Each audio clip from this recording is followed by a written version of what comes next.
And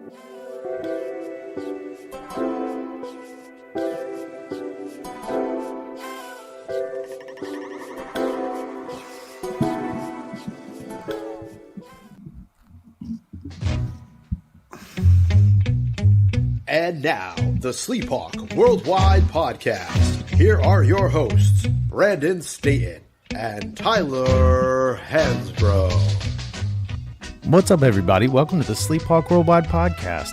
This is Sleep Dog with the Big Hawk. What's up, everybody? It is the Big Hawk. We're coming at you tonight, Monday night, but you guys will listen to us tomorrow, Tuesday. Hopefully, but we got a great podcast. Excited to be with my guy Sleep Dog. I'm excited about this pod, Sleep. Monday Night Foosball. Yeah, man, it is. We are in the doldrums of sports right now. If you ain't in the NBA, ain't really a lot for you out there. But we're going to get into what is transfer portal. A lot of updates there. Big Hawk's going to carry the load on that. We'll talk about the playoffs. They started. We've been telling you. There's good storylines there. A lot of didn't disappoint in the first weekend. I'll tell you that. Hurricanes are playing right now as we speak. Got no idea what's going on. Got no idea who plays for the team. Do know that now is when the real fans show up, and that real fans are Big Hawk and I are among them. The Rays, baseball. I'm going to actually tease that. Baseball might make a guest appearance here. Who knows? Who knows where we'll go? But we'll start with the transfer portal, because let's face it, that's why I have you guys listen, is just figure out just the most random shit you can find about Carolina is the reason you're listening to a podcast about Carolina in, what is this, April, almost May. A few guys moving places, most notably Caleb Love, headed to Michigan. I couldn't tell you the rest of them because I quit paying attention. Big Hawk, tell us what's going on. All right, we got the portal, guys. The whole ball game has changed for college basketball. A lot of controversy around the portal when it was open, blah, blah, blah. But anyways, we had 6 players enter the portal. Just a portal update like we all love. Little off-season drama. Caleb Love going to Michigan. Dontrez Styles going to Georgetown. And then we have Justin McCoy going all the way out to Hawaii, getting as far as he possibly can away from North Carolina and Virginia. But hopefully he gets to play a lot. The United States. Yeah, and have fun with those flights. Whew. And then we got Tyler Nickel going to Virginia Tech. I think he's going to really help them. Virginia Tech could use some outside shooting. I think they obviously underperformed this year, but I think they're a capable team. And I do think Tyler Nickel will play well and maybe a player we wish we had in the coming years. But Will Shaver, still undecided, didn't play a lot at Carolina, hitting the portal, he's dealing with some injuries. And a lot of people were kind of shocked about Puff. Puff entered his name into the portal, still undecided. I'm actually curious to see what schools are interested in Puff and where he goes. Obviously, I'm wishing him all the best. But we'll just update you on the players that we landed. Paxton Wojcik from Brown. He has 1 year of eligibility left. He averaged 15 points per game, 7 rebounds per game, and 3 assists per game, shooting 38% from the 3. That's going to be great. Hopefully he can carry it over because we desperately need shooters, and we need shooters that can actually make it. And we need shooters that shoot a high percentage from the 3-point line. So we will take them. And also something that goes underrated here is the 3 assists. I think this team needs people that can share the ball and find people when they're open. So I'm excited about this. Obviously, Brown isn't a dominant powerhouse, so we'll see how this transfer works. But like we said, we saw this with San Diego State this year. Their average age was 23. Older players sometimes can be more valuable than 5-star recruits. And we've seen a lot of one-and-dones with big names come in, don't do anything in college. So we'll see what impact he has. His dad was an assistant, according to Pablo, my guy, the producer. Professor Pop. Dropping the nut. Professor Pablo. His dad was assistant for Matt Doherty when he was here, so there's a Carolina connection. I know he has a lot of pictures and been to all the camps, so it's good to have him. Brown didn't really, just run the table this year. They're 14-13, so we'll see what he does. And a lot of other people. We have Jalen Withers. Hopefully, I pronounced that right. He's a transfer from Louisville. Many people actually believe Jalen will be a key player for UNC and they think that he has a chance to shine and really do some good things for us. So I'm excited about that. At one point, he was an NBA prospect, but obviously Louisville didn't have the year. No one expected he had to weather the storm down there, that's for sure. So he's got that Louisville behind had him. a tough year, Sleep, and we were on Twitter just kind of going at him. But I can understand why he'd want to get the hell out of there. But he did average 8 points per game, 5.3 rebounds per game, and he shot 43% from the three-point line, which, we'll take any day. A guy who can hit some shots when they're open from the threes. So we'll see how that goes. And that's just the current update. We'll keep you guys updated. And if anything happens, if it's breaking or not, SHWW will keep you up to date instantly as soon as it happened. There's no other podcast out there, no other coverage better than UNC basketball, except for SHWW. Yeah. I mean, give us about 3, 4, 7 days, and we'll get it to you. It's just like the Postal Service, baby. It'll get there. I was going to say something about Withers. Oh, yeah. You mentioned he used to be an NBA prospect. And I think that is like, in the sense that, like, if you really think about it, every shirt has a collar. Everybody, you could say that. I'm a prospect. Nobody's found, there's gold still buried under the ground from when the prospectors missed back in the gold rush, I'm sure. Right. So, everybody's a prospect. Start knocking down some of those threes and maybe somebody will, sift you out of the dumpster fire that we have kind of been a part of here the last year or so. So, but it can't be any worse than what you're doing out there in Louisville. And if it can, God, we got a long road ahead. The kid from Brown, Paxson. Yeah, Paxson, 14-13. Here's the thing, and be serious about it. Got to be a high IQ guy, right? You go to fucking Brown, dude. You would think so. 1,738 on the SAT. So I don't think that's a good score anymore, but it used to be back in my day. So, you got to figure he's probably pretty good. Probably not going to bring much of an ego to the equation because, dude, you went to Brown. Ain't a whole lot going on. So, look, at this point, and I said it all kind of toward the late part of last year after the season was over, we kept it looking in the refrigerator expecting to see something that wasn't there an hour ago. I'm just telling you, man, like we are who we saw, and until I see otherwise, I don't care who comes in or whatnot. It's good these guys can shoot the three. It's good that they got some maturity, they're a little bit older. I agree with you 100%. Like what this team needs is leadership and camaraderie is not what I'm looking for, but it wouldn't hurt, right? Like they need some cohesion. They need Sleep is they need some Chemistry, guys. That's what I was have been through it. Okay, some guys with some leadership, some voices, and also respected. Brady Manick was one of those guys that came in. He took a lot of experience. He was a starter for 4 years at Oklahoma.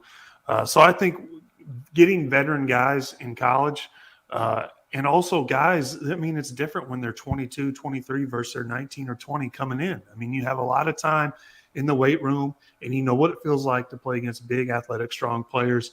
So that's one thing that I would definitely keep up, especially since Coach Davis said that we're going to make a big push in the portal.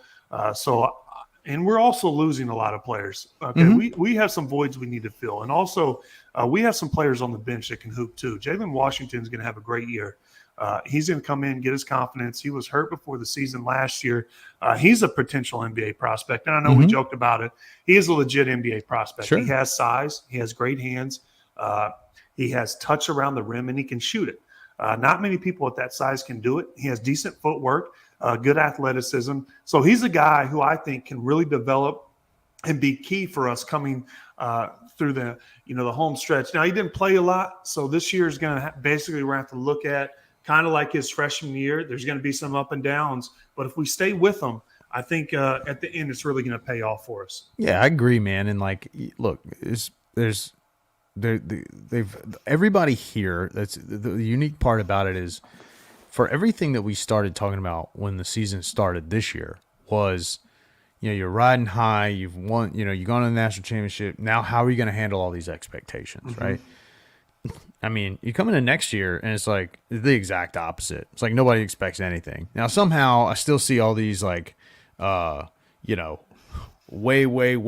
too early polls. It's like, dude, well, this is like, I just never understand any of that stuff. But, you still see them ranked there. And the fact of the matter is, Carolina is always going to be that sort of benefit of the doubt school. Like there's a handful of schools that, you can see it and see it and see it and see it, and they're still going to think, they'll get it turned around. So yeah, there's a lot of opportunities for a lot of people. You said Don Trez is going to Georgetown. Yep. Did you mention that? Yep. That's an interesting move to me, right? They've speaking of program, it's had a lot of issues. They had turnover. I think they got a new coach, right? Ed Cooley. They fired Patrick Ewing. Yeah. Which, looking at it is a difficult fire. Sure. For one of the greatest players of all time, coaching his alma mater, to fire him wasn't an easy decision for everything he's done for Georgetown. And also, I played for Patrick Ewing. He was on the coaching staff at Charlotte when I was there.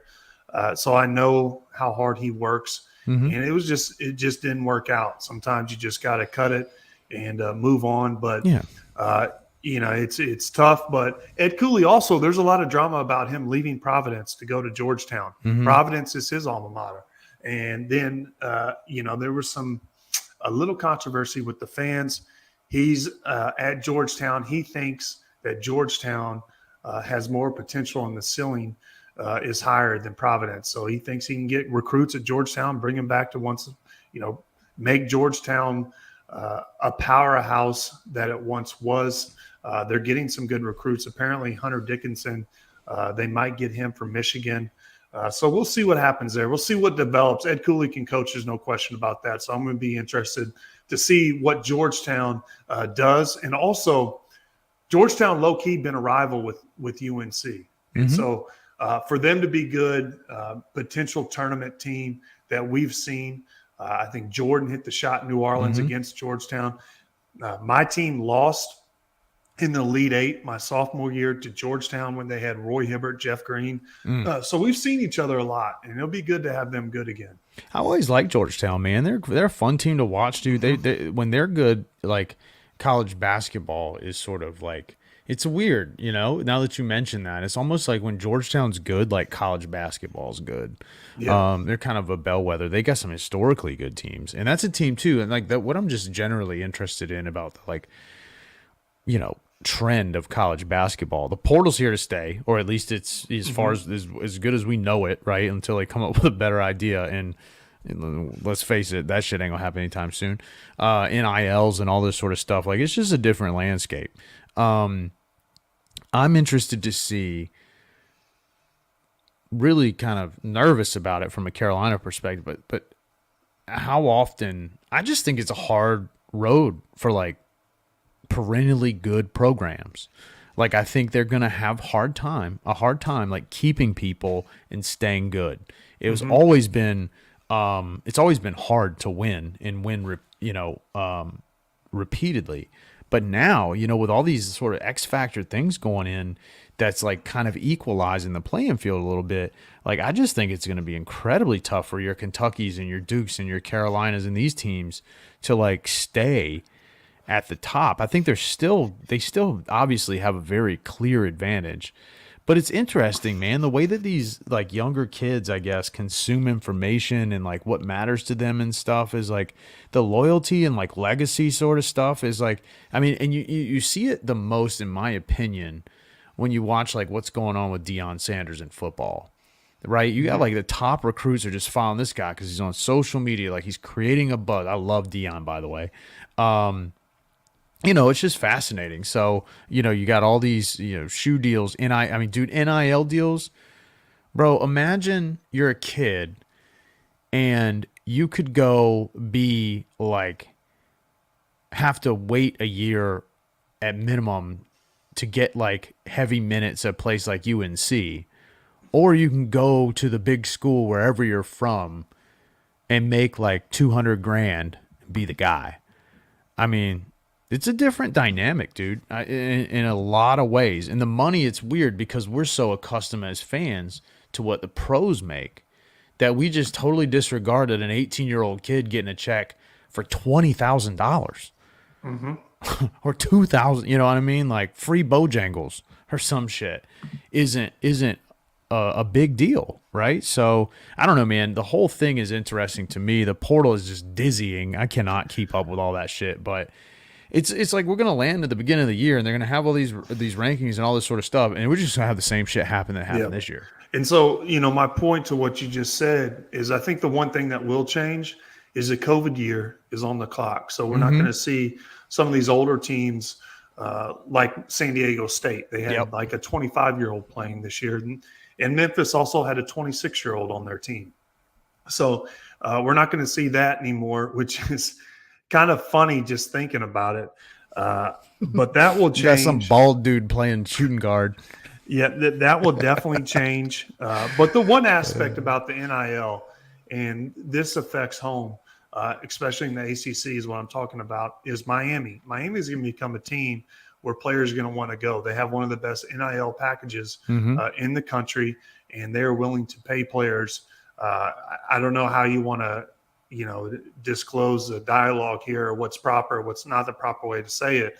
But Jim Larrañaga can coach. And also they have money. They're going to give money. They're going to get money to players. You saw that with the Twins for the women's basketball team. But also I think they're going to be a team that's going to be consistently good because of that. And you're going to see these schools that can provide these kids with NIL packages start to just kind of creep up and kind of be constantly good because what they can present to recruits and also potential players. It's very appealing. Yeah, it's Miami. It's San Diego. Like, these are places, like, could you imagine, right? Like, dude, I love Chapel Hill. I think Chapel Hill is one of the most beautiful places in the world. But it ain't Miami. Nope. And you're 18 and you're getting a check for $100 grand. Like, these things matter, dude. And I don't think not that many people are talking about it. Yeah, and also you got to realize, Sleep, is when they talk about Kentucky has a good recruiting class, Duke has a good recruiting class. We're one of the best programs in the country, and for that to be excuse for a bad season is never acceptable. Because what if Kentucky had a bad recruiting class? That would be unacceptable because it's Kentucky, the tradition, what they can provide to players. What other schools can provide to players. So I always hate that argument when it comes to we have a good recruiting class. So, well, yeah, you're Kentucky. You should. Yeah. So that's one of my arguments against that. Yeah, we've had some great recruiting classes come here that didn't translate to great teams too. So I mean, dude, this is a lot of ifs. It's fascinating, man. It's just really just sort of an interesting time. And also, I think the COVID thing. You're right. The COVID year is not going to happen again, God willing, right? But you are going to see people that are going to make that decision to stay, maybe a year longer than they would have, especially if. No one has really yet figured out how to leverage college athletes, because in this social media has done it a little bit, right? But like all you really hear about, and I'm not even 100% clear on what the rules, like official rules are, but all you really hear about are like these guys getting these big deals, like Bronny James, right? Be getting like $7 million or whatever, or they say that's his value. But like, as soon as someone figures out how to actually take that and generate money for your business, that's when it's going to get crazy, right? Like that's when no one's figured it out yet within the parameters of the rules, but you look at it and I've been meaning to watch Air, this Jordan sneaker movie. Everybody says it's like literally an incredible movie. I can't believe I haven't seen it yet. But like I feel like it's timely in this discussion because that was the thing, is someone figured it out, right? How to take these two paths and cross them. And if somebody can figure that out within the realm of the in-out, that's when it's really going to get interesting. Because then you're going to get guys that, okay, the NBA, I'm going to go and, make whatever, maybe I get drafted late in the first round and I don't know how that impacts them. But some of these kids could actually make money that contends with, that first year or two in the NBA. And I think as long as somebody stays disciplined, there's so many ways you could go on this, man. But some kids staying in school to get a couple more years of growth on the court, a little money in their pocket, maybe get through. I don't know, man. It's just the whole landscape is really fascinating. So in a way, I think it's doomed with the portal and with this. But in some ways, you mentioned those two girls from Miami. I think it's hilarious. They had an opportunity to come back and they're like, nah. And I think they're going to the WCW, whatever the wrestling's called now. They're going to go be wrestlers of all things, which, it's just, whoa, it was just wild. But it's anyway. hilarious. But, also we said it when this NIL stuff first started coming out, we thought women's sports were going to drastically benefit from this. And a lot of people didn't see that coming, but they capitalized on this. Yeah. And, there's not a lot of money in the WNBA. And so I understand the move. This is a good opportunity for them to make, some good amount of money. But also when you talk about name, image, and likeness, okay, it also, from a business model, you look at it as a social media following, a lot of these women athletes and, these very attractive, athletes or, whatever, they have a big following. And so they have an audience. And so what companies can do is they could really benefit from that. Instead of buying a commercial, they're going to get more views of their product going to somebody who has a big social media following and say, hey, wear this stuff here. We'll work out a deal. I want 6 posts. Yep. I want you to post. We'll do a 6-week deal. Okay. Every week I want to post, tag, and all this. That's how something would work. And it has nothing to do with their play. It has all to do with their name, image, and likeness because of their following. And your play can lead into that. Your play can enhance that. It can grow it and all that sort of stuff. You're exactly right. It opens the table for volleyball and your Olympic sports and all these other things where people are, in a way, they're more well-rounded. They're fun because, people don't just know them for their sport. Instead, they know them for something else, whether they're, whether they look good, whether they're intelligent, whether they're funny, whether it's whatever, they use. I mean, the audience is what people care about. It's why you buy commercials. It's why you want to sponsor Carolina. You want the audience. They're on TV. They have fans at the games. It's all the same concept. It's just a different vehicle to get there. So it's, who knows? But what it means for Carolina is Carolina's a really prestigious, whatever, program that the university sometimes is set in its ways a little bit. And Carolina, Duke, some of these other, they're going to have to evolve. So that's. Well, I think that, with Carolina, to me, is we have a lot of tradition.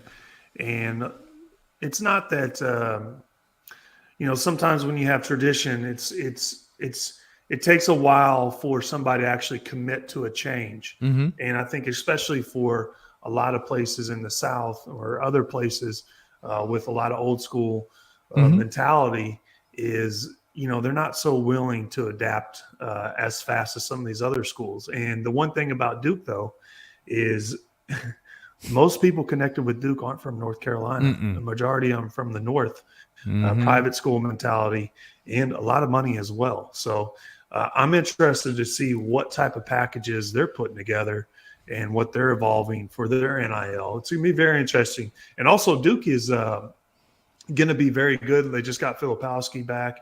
I know they're losing some players, but they're going to be pretty good next year. Got him an NIL deal going door to door selling encyclopedias this summer. Probably that dude's. I don't know if you saw his comeback video, but I was like, "Ooh, boy!"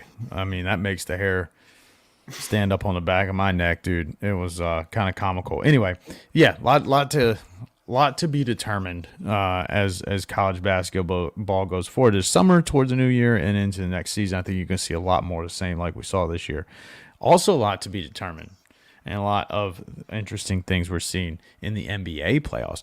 Before we even get into the NBA playoffs, we were talking about Walker Kessler last pod. Third, he was one of 3 finalists for the Rookie of the Year. I didn't even realize it. I followed the NBA pretty religiously, and I knew Walker Kessler was having a good year. But they had the 3 finalists for Rookie of the Year is Banchero, who's going to run away with it.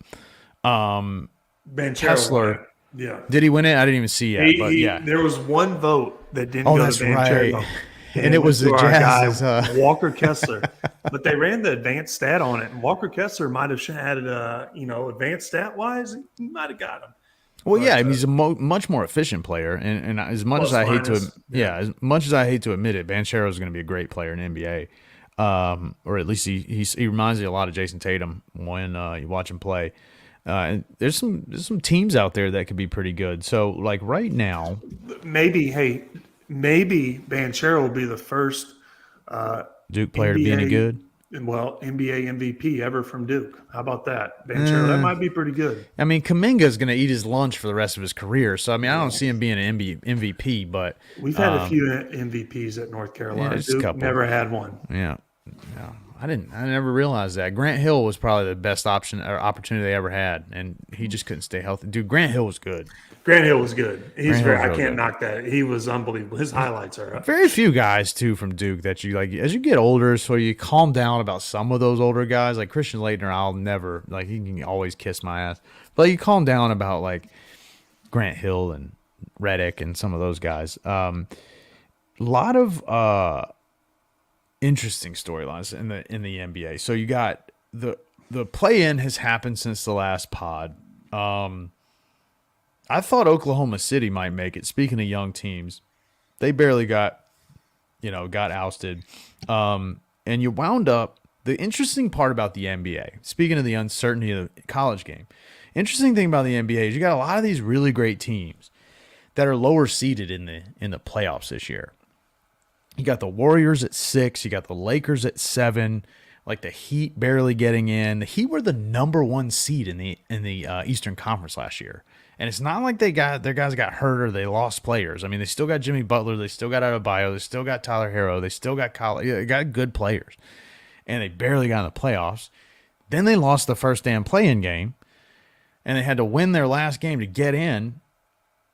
And then they turned around and beat the Bucks in the first game last night. Now, Giannis got hurt, so he missed I think he missed the second half and then some. But they think he's going to be all right. You got the Lakers winning to Memphis. John Morant hurt his hand. Lakers went to Memphis and won. The Knicks are exciting. The Warriors are a low seed. They play the Kings. The Kings might be one of the top teams in the league. And, dude, they looked at home, their first playoff game in 16 years. De'Aaron Fox is legit. Oddly, so there's 8 games in the first 8 matchups in the first round of the playoffs. The first game, there were 4 upsets on paper. Lakers, Heat, Clippers, who are a 5 seed, Knicks, who are a 5 seed, both playing 4 seeds. And then the Kings won. They beat the Warriors. Of course, the Kings are the higher seed, but betting-wise, everybody's in on the Warriors because the Warriors are healthy and they got hot and, close out the year strong. Andrew Wiggins comes back. Andrew Wiggins plays great, and they still lose. So, the playoffs, dude, are like, as soon as I get off of here, I'm going to watch playoff games because they're all good. Every single one of those games was good, except for Denver and Minnesota. Denver's going to sweep Minnesota. You heard it here first. Yeah, sleep. I'm going to be interested. There's two matchups I'm really looking forward to: the Lakers and Grizzlies. Ja Morant is hurt, and we've gone back and forth. We've debated: is Memphis a better team without Ja? I think Memphis is a very good team, and Jaren Jackson Jr., Defensive Player of the Year, by the way. Oh yeah, then they have a lot of pieces, and Memphis has also taken on this mentality: us against the world. Have built up a lot of enemies. But also the Lakers, this Austin Reeves kid has an attitude and is coming out of nowhere. Great, dude. Dude, he is hooping. Yeah. I mean, he is making highlight plays. He's a dorky white guy, and he's doing all these undrafted. things. Yeah, fun kid to watch. 4 years at Oklahoma, back to the college scene. 4 years at Oklahoma, undrafted. Dude went for 31 in game 1 of the playoffs the other night. Rookie cards going through the roof right now. And the funny part is LeBron's like, who in the Yeah, the best part is like 10 years ago, he tweeted how he was throwing shade at LeBron on Twitter when he was like 15. And of course, now LeBron's old enough to be his grandpa is on his team. Yeah, that whole dynamic, dude. And he's fearless, man. He took a shot late, he drove the lane, and everybody thought he was going to lob it to AD. And he put it in. Hey, and also one other thing. There's one other guy who embellishes injuries just like Tiger Woods, Anthony Davis. Did you see the clip where he said, "I can't move my arm"? Yes, I did. And I'm just did. like, I was and like, then when come they on, showed bro. the replay, and you're like, where did he get hit? And 45 seconds later, he's just throwing down a damn tomahawk. He's in the weight room just doing pull-ups. And, at some point, somebody's got to do a drinking game. Anytime he limps, hurts, or does anything similar to getting injured or fighting through an injury, take a drink. See if Are you're those not- guys?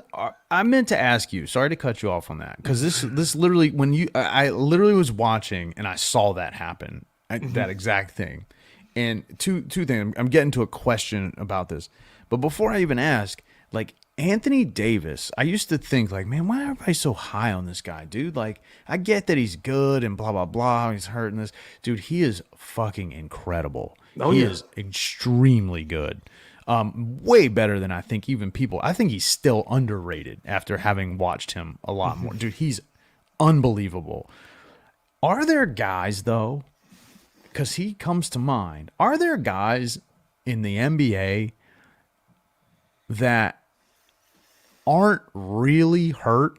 Like, I'm not saying not hurt, but that just aren't tough and that they like have that are hurt and not injured and miss time? I mean, are there really guys out there like, because I always wonder, like, a guy like him can still get paid, and I'm not asking for names, but a guy like him can still get paid. And I'm just curious, like, how are you that good? And if somebody bumps into your arm and you're like, you look at me and say, I can't feel my arm, and like, I mean, what? So, Sleep, here's the thing: is there's an old school vet move. You get hurt in the fourth quarter in a blowout. You know why? You don't practice the next day.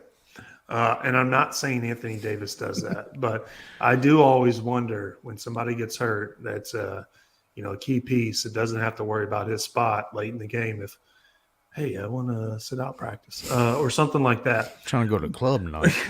But, the thing with Anthony Davis is like, he's had a lot of injuries. I'm not sure, like, his bulk or his body has never been his strong suit. Like, he's extremely athletic, extremely long, has good finesse, good skill. But that type of body is prone to injuries. And I do think he's overcome a lot of injuries, but I'm not sure if he embellishes some of those, to be quite honest with you, because it just seems like he is always one of those guys that, his biggest knock is, can he stay healthy? Yeah, and it just seems like he's always hurt. Yeah, and they're starting to turn it into, you're starting to ask the same questions with Zion, right? And look, I said this before, like AD gets a lot of shade, and KD doesn't get as much. But the one thing that all those guys have in common is that the reason they're so good is because of their freakish size and body type. And so that's the part that I don't think a lot of, bro, I'm like the world average human being, like 5'11" white dude. Okay. So that's like slightly overweight. So these guys, the NBA is a fast game and it's a physical game. And I think people think, oh, they don't play defense or all they don't do. These guys are fucking freak athletes. All of them, not just these three that I'm talking about. But, I think some of the durability issues comes from, Kevin Durant's like almost 7 feet tall. AD's 7 feet tall. Zion Williams is 285 pounds and like 6'8". Right. So these guys, the reason that what makes them so great is that they're so much different, and you can't guard Kevin Durant, period. Right. And I think that's the thing that makes a guy like LeBron that much more incredible, is that he has those dimensions and is relatively remained healthy through his career. But you see guys like Steph or guys like Ja Morant or even Jordan, who's also a freak but still sort of like in the NBA, 6'6", like, all right, that's like a dude that's 6'2", is in my neighborhood or some shit, right? You got him, like Kobe and those guys, like they're like, if you could call their body more normal, maybe that has something to do with it. But these guys are injury prone, but they're freaking big, dude. So I want to talk about like two players when I played, Derrick Rose and also Amari Stoudemire. Those are the two players that come to mind when you think about injuries to me, because I saw both of those guys during their prime. I saw Amari during an MVP, type year. He was making a push for that MVP run. And I also saw Derrick Rose. I played against him when he was an MVP. And Derrick Rose at that time, to me, was one of the top 3 athletes in the world. If there was, 3 athletes, LeBron is up there, and I would put Derrick Rose in that category at that time as somebody who, if I was like, hey, who would you recommend? I'd be like Derrick Rose or LeBron. You got to go see this guy. I mean, Derrick Rose, it looked like he was jumping off a trampoline, and he's not that big, but man, that guy was tough, and he took a beating, and he never had that reputation, even though he went through a lot of injuries. He never had that rep for being soft. He never had that rep for being for embellishing injuries, because he always handled himself well. And also he played for Tom Thibodeau, which is one of the toughest old school coaches out there.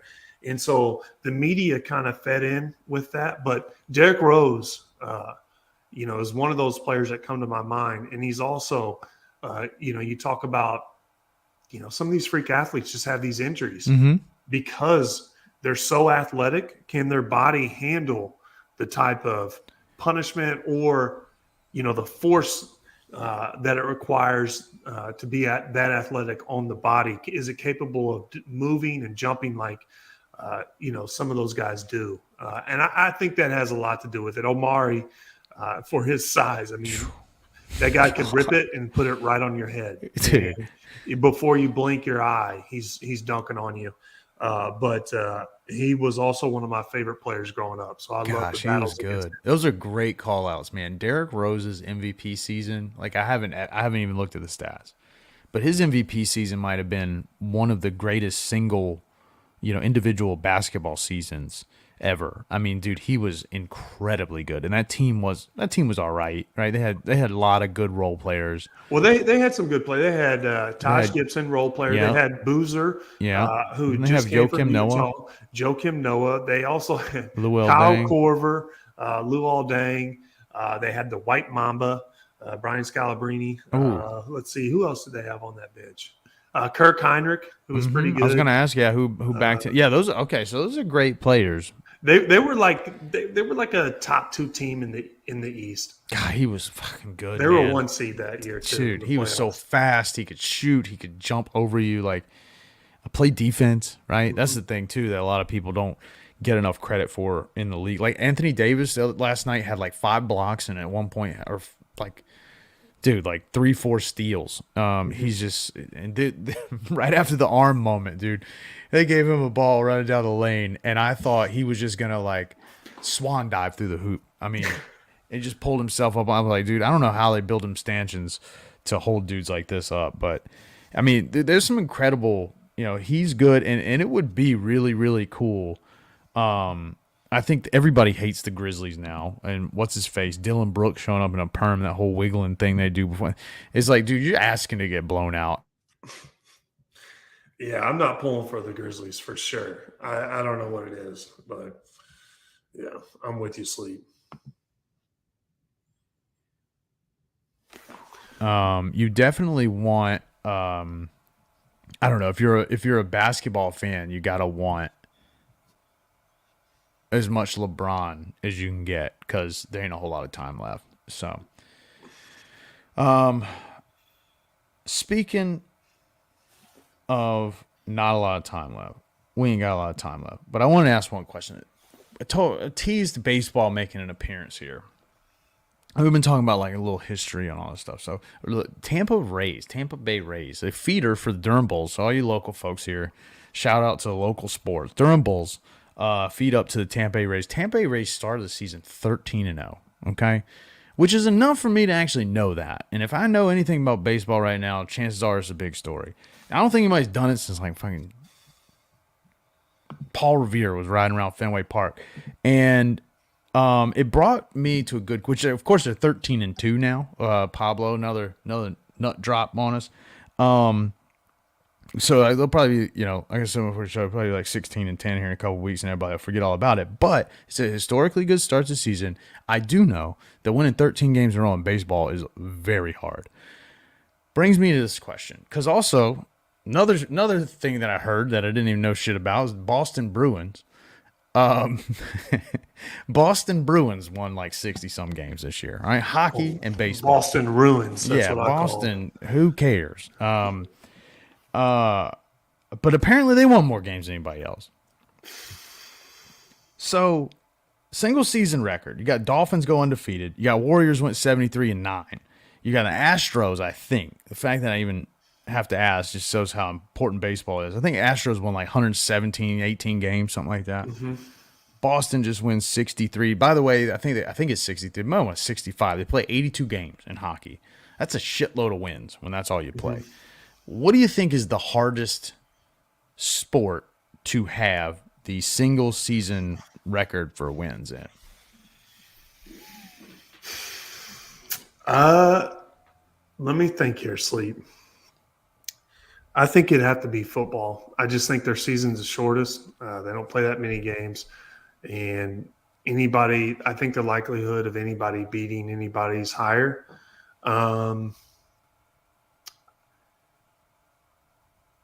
Now I know that they don't, so their likelihood of getting wins like against a baseball team isn't. They're not going to get more wins than a baseball team. Period. Guys, they didn't go to That's Brown. Definitely not going to happen. Not going to win more than that. So here's my take on it. All right, is baseball. You just can't win a game, dude. Mike Trout, Shohei Ohtani. Like, these are two of the best baseball players in the world. And the Angels never made the playoffs before. Okay, I don't even know if you know who they are, but they're really good baseball players. I know who Ohtani is. Ashanti? So... And they had pool holes, too. They did, yeah. Well, they had. I mean, good. They backed up the Brinks truck for him. Yeah, they sure did. Maybe what they did is they paid the three best players in baseball, and they surrounded them with some shit. Yeah, and it just hey, man, you can't win like that. Well, see, here's the thing: in baseball, like, you can't. Good players don't. That's such a weird sport, right? People could talk about a player not winning a championship in baseball, and it's like, there's like 40 people on that team, and 9 of them take the field. And if I'm a pitcher or if I'm a hitter, right, like, I don't even get to play that much. Like, maybe if they hit the ball in my direction, I'll have a lot of, but otherwise I'm going to hit like 3 times. Sleep. I got it, man. This is one of my favorite stories. I was in Chicago, and Wrigley is amazing. I've never been. I am a Cardinals fan. I mean, I'm from Missouri, so I rep the Cardinals. Couldn't name a player. But the Cubs, completely useless by September. That's what it stands for. But the Wrigley is a great place to watch a game. And I remember they had this player they signed to a huge contract who got the yips, and he was a hitter, couldn't hit the ball. And then after one of the games, the Cubs or the Cardinals? The Cubs. Okay. And so I was in Chicago, went to Wrigley. I hate baseball, love watching it live. Mm-hmm. In Wrigley, it's a great experience.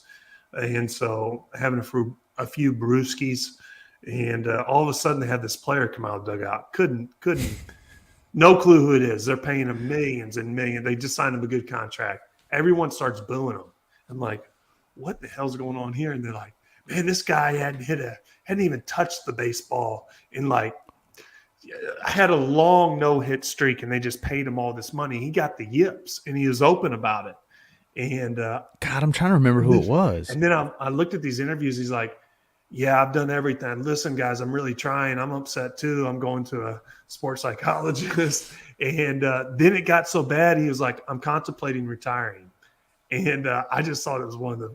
Do you remember his name? No clue. Son of a bitch, dude. Because I used to be. It's really one of the weirdest things in my life. Like, I used to be able to tell you everything about baseball. and then I just like I don't watch it at all anymore. But dude, baseball's a streak thing, man, and like there's been players that definitely do that, get the yips or whatever. But it's such a hard sport to win as a team. But it's weird because like when baseball is like you'll never find anybody more superstitious than damn gambler and a baseball player. And I bet a baseball player is more a baseball team is like a craps table, dude. Like everybody in that damn clubhouse is like riding the same wave during a win streak, dude. Dudes got their underwear on inside out and shit. I mean, doing a bunch of weird shit like they do at craps table. But as soon as it goes bad, it's done. Like I promise you guys, by the next time, I don't even know how many games the Rays play this week, but by the time we come on again, they're 13-2 right now. I don't even know what the score is as we're recording.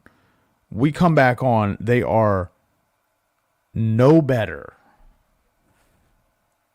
They have at least 5 losses in a week. Not all 5, but they'll have at least 5 losses by the time we come back to you again. Guys, take that to the books. That's Take it to the lock. book. That is a lock. Lead pipe, baby.